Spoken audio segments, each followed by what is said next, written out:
Just in, Cassandra Ong emosyonal na bumisita sa burol ng ama na si Doc Willie Ong.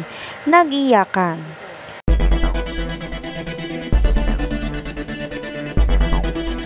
Controversial pa rin na pinag-uusapan online ang umano'y totoong ugnayan daw ni Cassandra Ong kay Doc Willie Ong.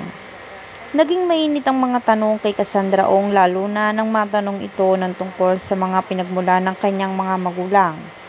At dito nga'y inamin nito na isang Chinese nga ang kanyang ina at Pilipino naman daw ang kanyang ama. Madami ngayong balita ang kumakalat online na si Doc Willie daw ang ama ni Cassandra Ong.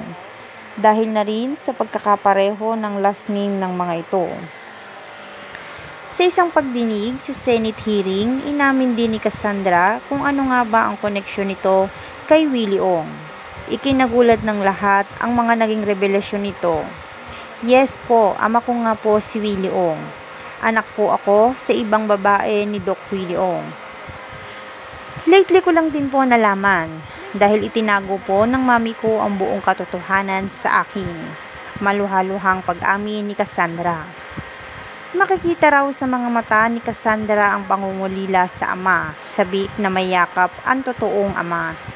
Ngunit komento ng maraming netizen, bakit kaya inilihim ito sa publiko nina Doktora Ong?